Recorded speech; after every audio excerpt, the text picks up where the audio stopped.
Muy bien, ¿cómo están todos? Buenos días. ¿Están bien de verdad? ¿Listos para recibir la palabra? No están muy listos, que digamos, están medio dormidos todavía. Voy a pedirle a sus papás, a los papás que se pongan de pie para orar por ustedes. Si usted está en su casa también, póngase de pie. Y si está acompañado de su familia, que se acerquen a usted para que oren y se tomen un tiempo para bendecirlo en sus casas. Padre Santo, en el nombre de Jesús, Señor, en este día en que celebramos la paternidad que tú nos has dado a cada uno de nosotros, te pedimos, oh Dios, que nos des sabiduría, entendimiento, revelación y conocimiento para hacer, Señor, ese privilegio una obra maravillosa en tus manos, Señor. Que nuestros hijos y nuestras hijas, Señor, puedan amarte fácilmente por la manera en que nosotros los hemos amado. Que podamos ser ejemplo para ellos, Señor, de cómo poniendo nuestra mirada en ti podemos lograr todas las cosas en este mundo. Que tú nos des una unción especial, Señor, para ser padres amorosos, tiernos, compasivos, pero sobre todo que podamos dirigirlos y enseñarlos por el camino, Señor, que lleva hacia ti. Que nuestras casas, Señor, sean un lugar de adoración, de alabanza, de oración, de amor, de paz, por el espíritu que tú has puesto en cada papá, Señor, para ministrar tu presencia en sus hogares. Que tú nos ayudes, Señor, en todos nuestros trabajos y quehaceres, Señor, para que aún en medio de ellos nunca nos olvidemos de ti, para que podamos construir familias que te amen y te sirvan en todo momento, Señor. Y que cuando nuestros hijos crezcan, se acuerden de ti fácilmente, por el amor que recibieron de cada uno de sus papás. Y el ejemplo, sí, de trabajadores, sí, de responsables, pero sobre todo de hombres que te amaron a ti siempre, Señor, y que sirvieron de ejemplo para sus vidas. En el nombre de Cristo Jesús. Amén y amén y amén. Muy bien, gracias. Diga conmigo: me dispongo a ser enseñado y amonestado con el propósito de presentarme maduro delante del Señor. La gracia del Señor abre las puertas y el carácter las mantiene abiertas. Como ya vieron, si usted escuchó el lobby de hoy o el de ayer, esta semana sale un video de una de las canciones más hermosas que ha tirado Paz Music. Ha sido un pegue, así que ponga atención. Y quise tener un tema que pudiera complementar esa hermosa canción, Seguro Estaré. Hoy vamos a aprender acerca del Salmo 56. Vamos a leerlo, no vamos a leerlo todo, vamos a estudiar los primeros 4 versículos, a ver qué podemos aprender y qué podemos sacar de este hermoso salmo. Todos hemos tenido miedo. Todos tenemos miedo y todos tendremos miedo en algún momento de nuestras vidas. Es parte del ser humano. El que diga que nunca ha tenido miedo, yo creo que está muerto. El que diga que nunca va a tener miedo, está mintiendo. Si usted es de una doctrina radical evangélica que dice que el cristiano nunca puede tener miedo y que nunca va a tener miedo porque el miedo no viene del Señor, etcétera, etcétera, etcétera, creo que es de los que más miedo tienen. Porque el miedo es un asunto, es un sentimiento, una emoción tratada en las Escrituras para que nosotros sepamos lidiar con el temor. Y la Biblia no niega que sus personajes hayan tenido temor en algún momento. Lo que tenemos que aprender es qué hicieron ellos para vencer el temor. Eso es muy importante. El temor se puede montar en una estación de nuestro bus y bajarse en la próxima. Lo que no está bien es que sea el conductor de nuestro bus en este viaje por este mundo. El miedo puede ser ese pasajero que se puede montar un día, pero pronto se tiene que bajar. Y aprender a bajarlo es importante. Sacarlo de nuestras vidas es muy importante, porque que va a llegar, va a llegar. Ahora, es importante que conozcamos el contexto del Salmo 56.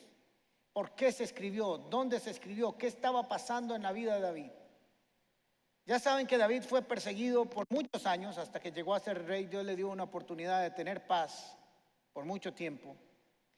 Pero fue perseguido por amigos que se volvieron enemigos, por el suegro, por los hijos, por miembros de su propio ejército, por miembros de su propio país y por extranjeros. Todo el mundo lo persiguió.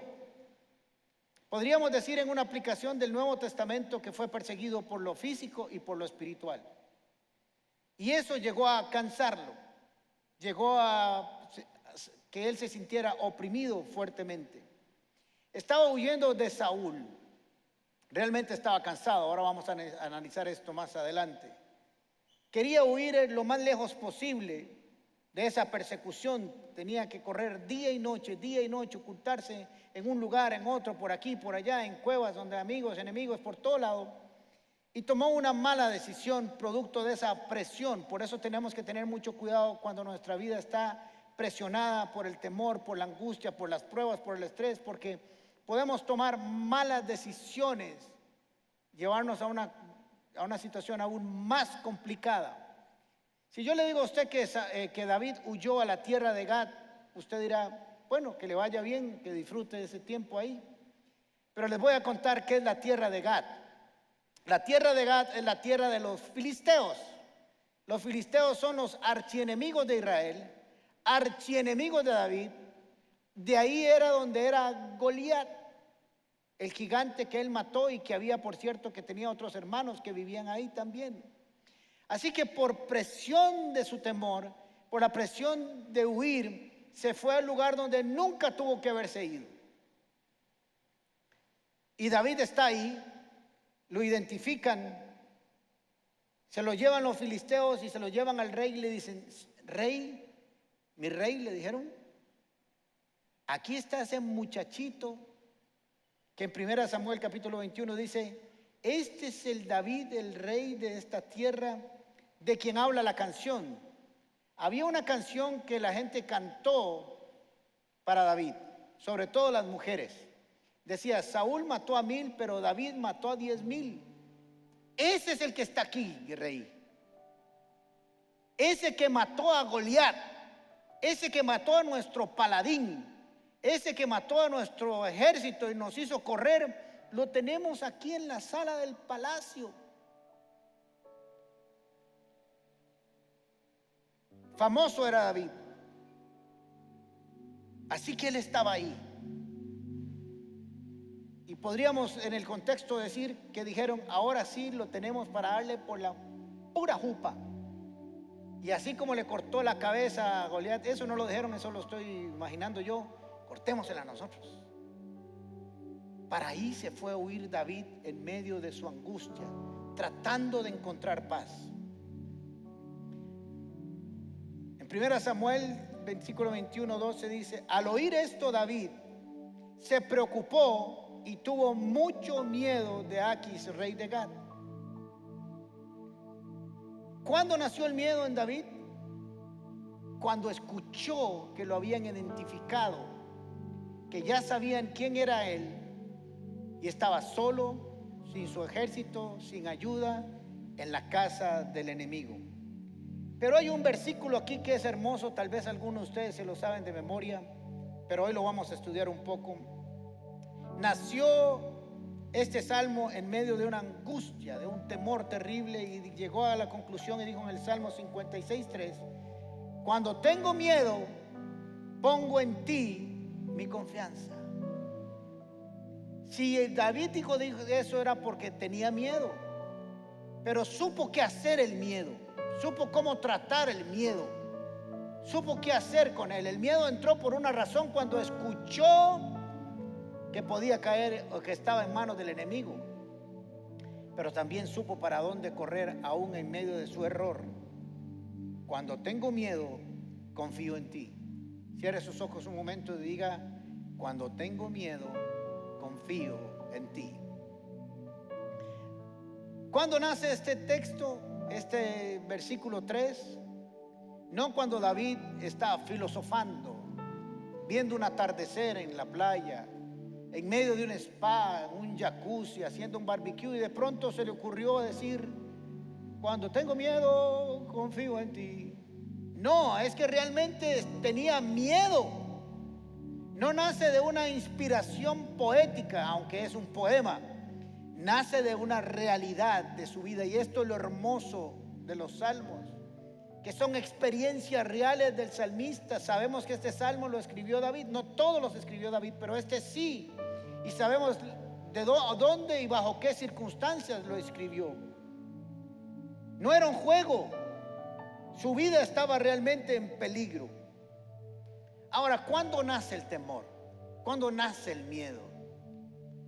El miedo lo descubrió Adán y Eva en el capítulo 3 de Génesis, que dice que cuando llegó el Señor en la tarde de Jehová, se escondieron y tuvieron miedo porque sabían que estaban desnudos. Ese miedo nació del temor a ser castigados, del temor a ser vistos desnudos.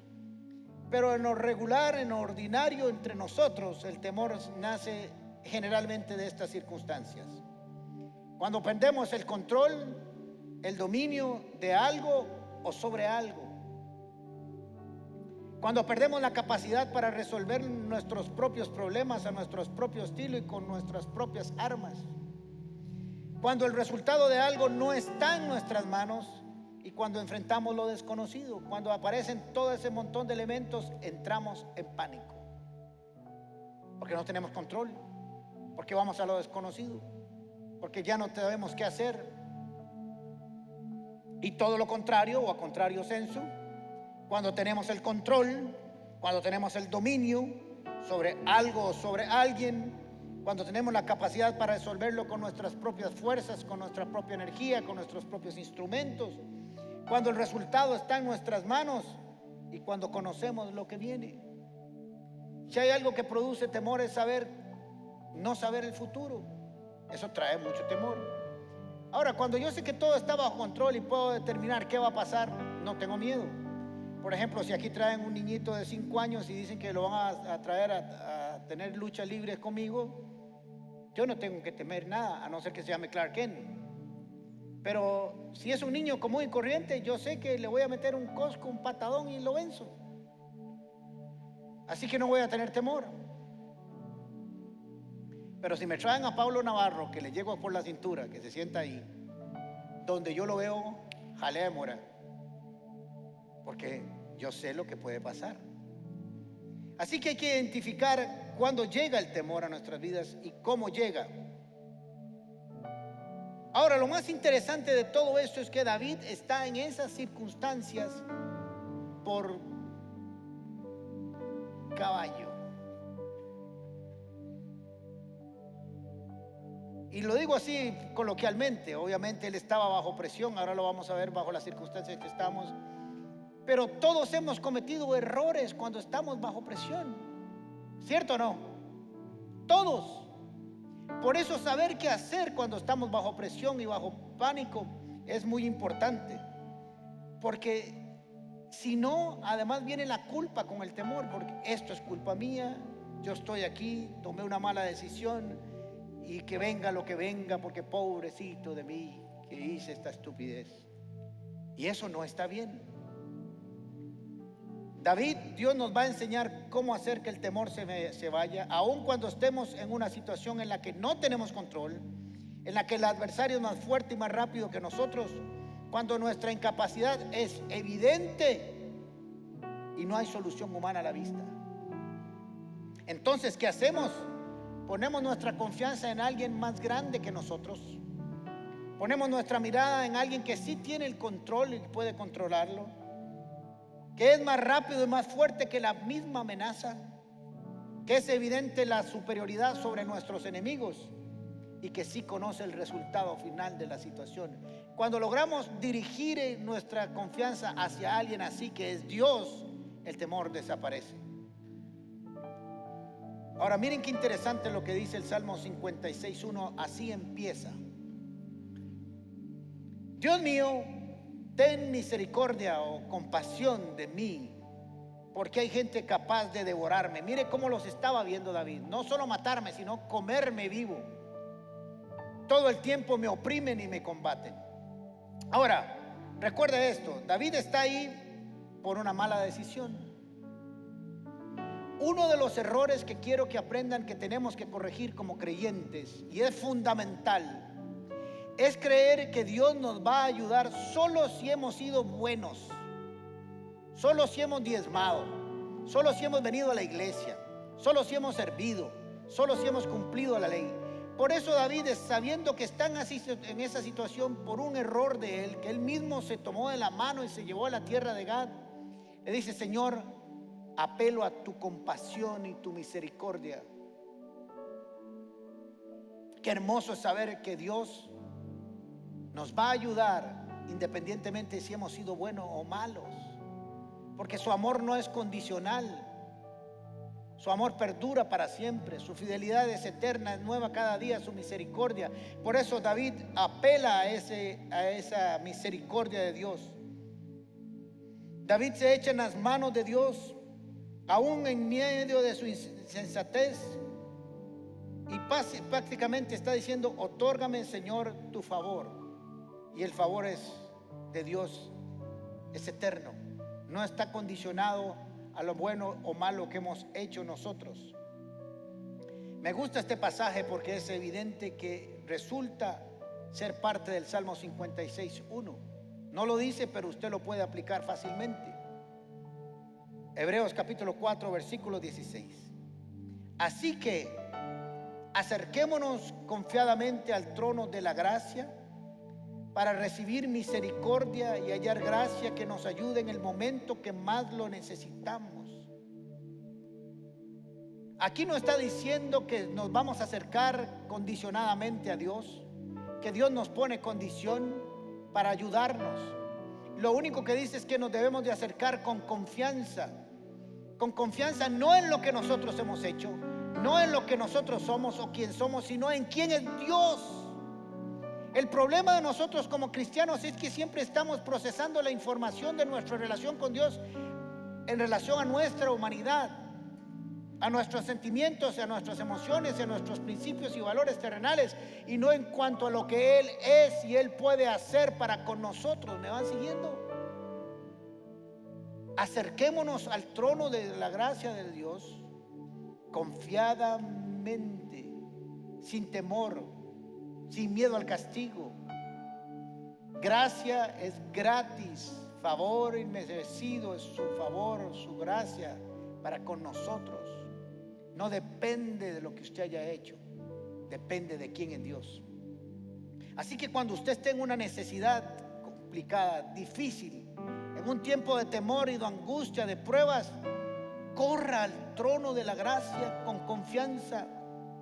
Y dice ahí: para recibir misericordia que es nueva cada mañana. La misericordia de Dios no depende de usted y de mí, depende de Él mismo. Es misericordioso por definición.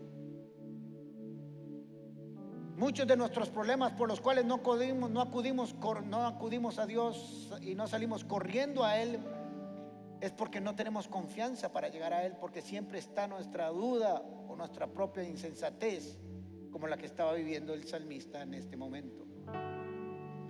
Cuando tengas necesidad, acude al Señor, porque dice que Él nos ayuda en el momento en que más lo necesitamos.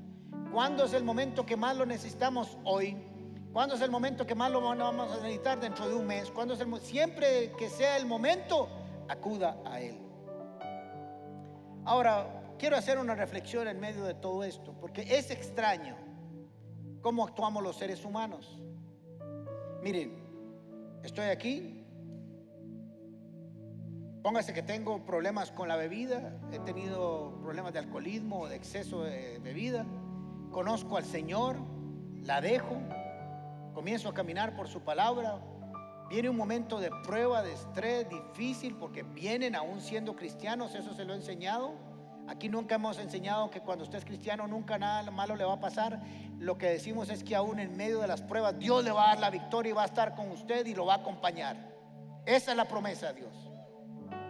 Estoy en esta situación y en lugar de correr hacia el trono de la gracia confiadamente, me devuelvo a la bebida. Y de pronto preguntamos, ¿pero por qué pasó? ¿Qué?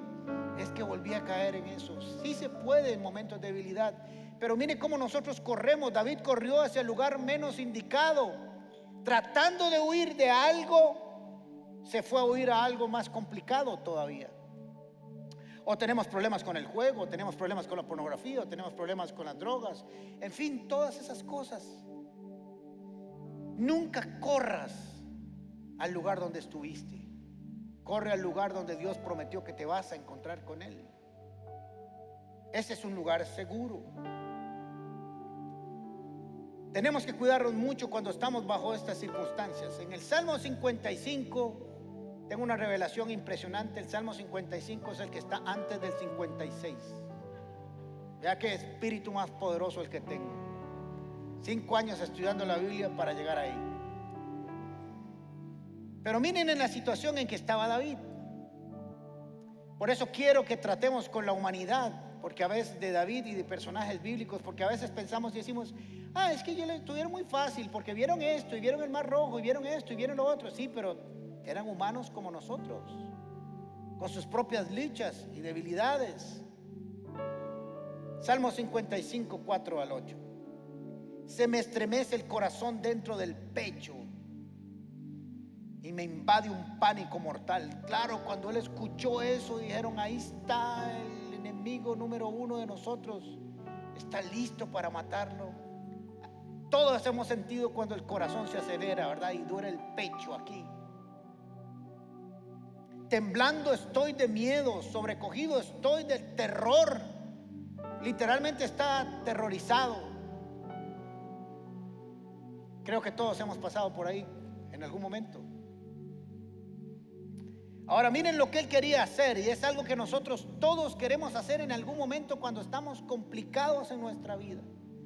Cuando sentimos que somos bombardeados por todo lado, cuando sentimos que las pruebas vienen de arriba, de abajo, del centro para adentro, de afuera para adentro y de adentro para afuera.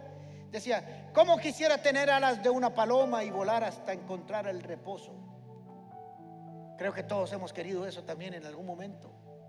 Es decir, ¿cómo quisiera yo irme de aquí por un rato y no escuchar más problemas, de no escuchar más situaciones complicadas, de no escuchar más esto, lo otro? ¿Cómo quisiera yo salir de aquí, volar y no escuchar nada más? David también lo estaba pensando. Me iría muy lejos de aquí, me quedaría a vivir en el desierto solo, donde nadie me encuentre. Estaba realmente cansado David. Tenemos que tener mucho cuidado cuando estamos cansados de las pruebas, de las dificultades, de los momentos. Porque si no corremos hacia el trono de la gracia para encontrar misericordia y favor en el momento oportuno, correremos al lugar, a los brazos equivocados. Sea donde estuvimos antes, que es tierra conocida, o tierra equivocada como la que corrió David. Me iría lejos de aquí, me quedaría a vivir en el desierto. Presuroso volaría a mi refugio para librarme del viento borrascoso y la tempestad. Quería huir de todo. Quería salir corriendo para que Saúl no lo persiguiera más. Estaba harto de ese roco que lo perseguía día y noche. Pero en lugar de correr hacia el trono de la gracia, lo cual él sabía hacer, por esa desesperación se fue para la tierra equivocada y ahora estaba en un lugar más complicado que el que tenía con Saúl. Por eso tenemos que tener mucho cuidado y saber procesar la información que estamos recibiendo, cómo nos afecta, cómo hacemos con ella. Acostumbrarse a correr a los brazos del Señor. En medio de la experiencia de David tenemos que aprender que el día que tengamos miedo, confiaremos en Dios. El temor no es bonito, pero bendito aquel temor que nos lleva a los brazos del Dios, del Señor. La prueba no es bonita, es difícil, es complicada, pero bendita aquella prueba que un día nos hizo correr a los brazos del Señor y refugiarnos en Él y no en otro lugar, y conocer su gracia y su favor y su misericordia en el momento oportuno.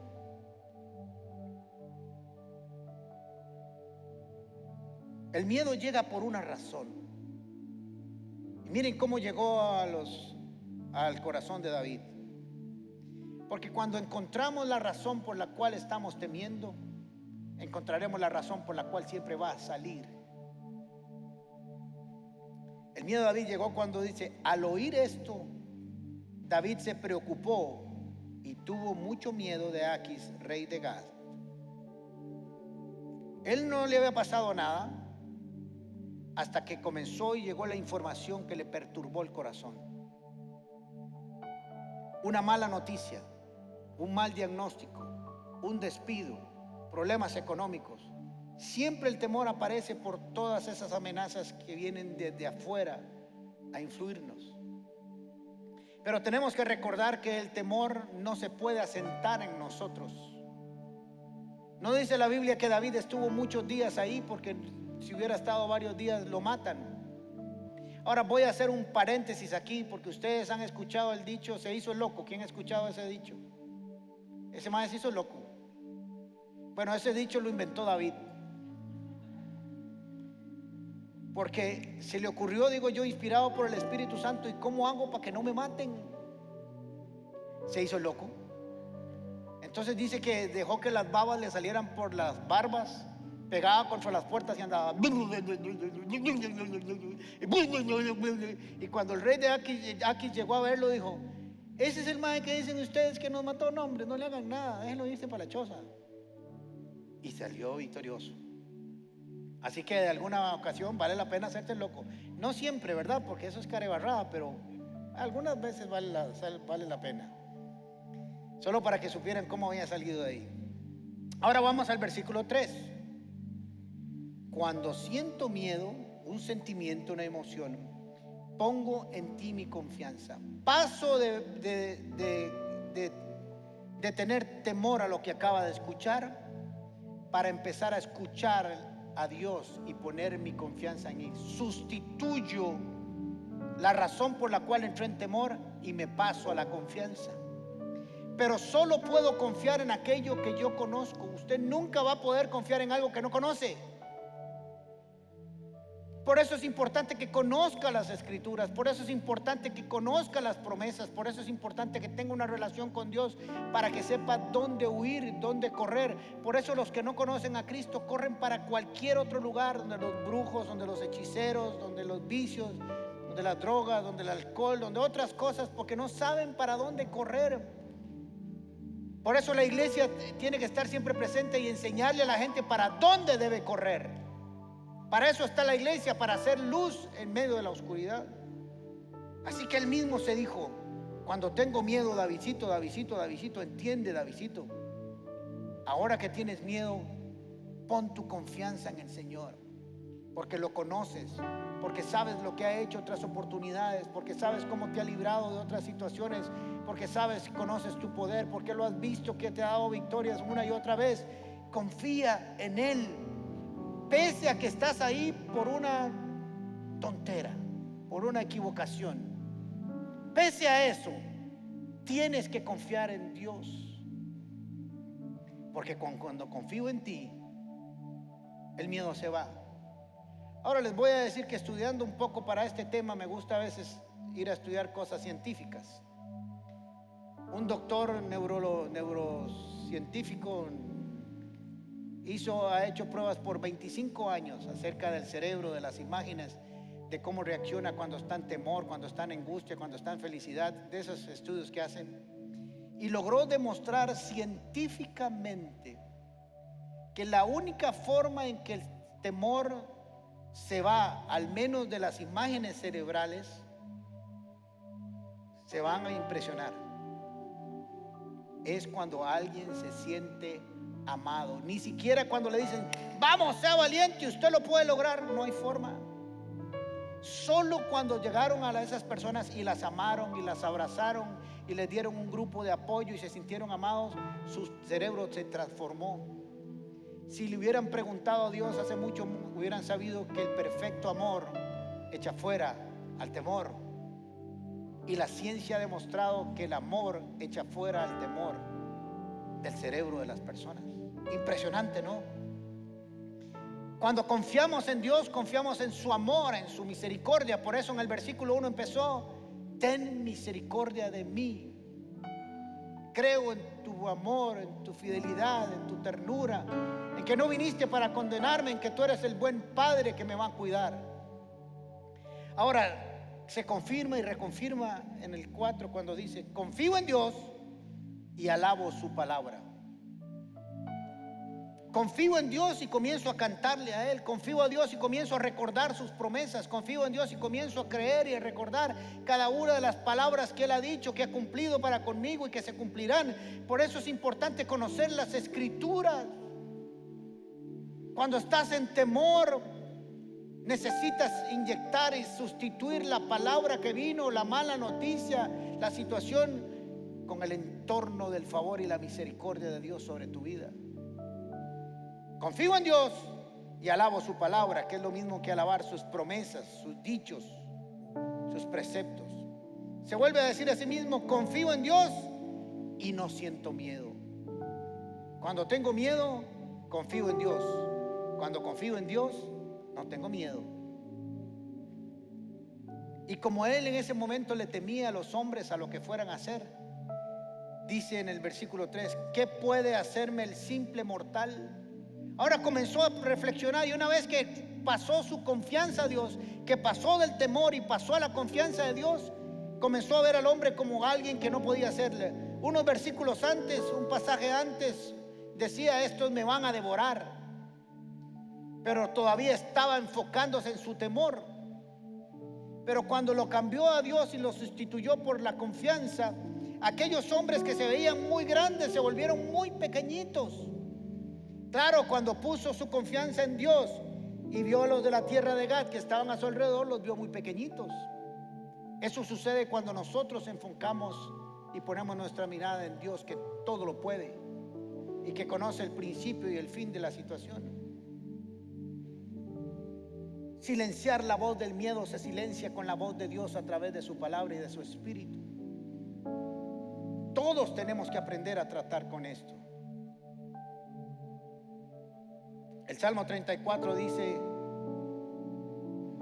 versículo 4: busqué al Señor y Él me respondió y me libró de todos mis temores. ¿De cuántos? ¿De cuántos? No importa en qué situación estás y cuáles son los temores que estás viviendo o pasando en tu vida, busque al Señor. Búsquelo y búsquelo y búsquelo, porque Él te va a responder y te va a librar de todos tus temores. Es el antídoto natural del miedo, es el amor de Dios. No el valor de nosotros mismos, sino lo que Dios puede hacer por nosotros, pese a nosotros. Y quiero que guarden esto en mi corazón: pese a lo que es usted y lo que usted ha hecho.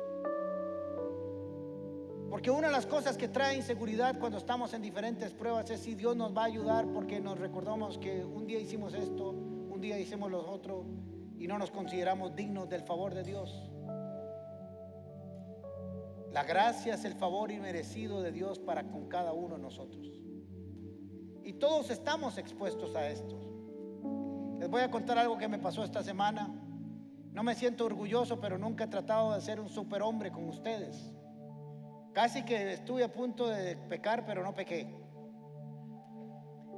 En el 2009 me quitaron un riñón por un tumor que tuve, y a partir de ahí todos los años, cada 6 meses me revisan el estado del riñón. Y el domingo pasado me tocó hacerme un examen y llegó el resultado el lunes. Abro el resultado y para los que han leído el laboratorio, cuando hay 2 asteriscos, uno dice: está fea esta vara. Así que en una de las muestras decía límite 10 y usted estaba menos 0.5, 2 asteriscos. Y ya yo comencé a imaginarme eso. Me metí a San Google y decía: es esto. El día de mi cumpleaños, ¿verdad?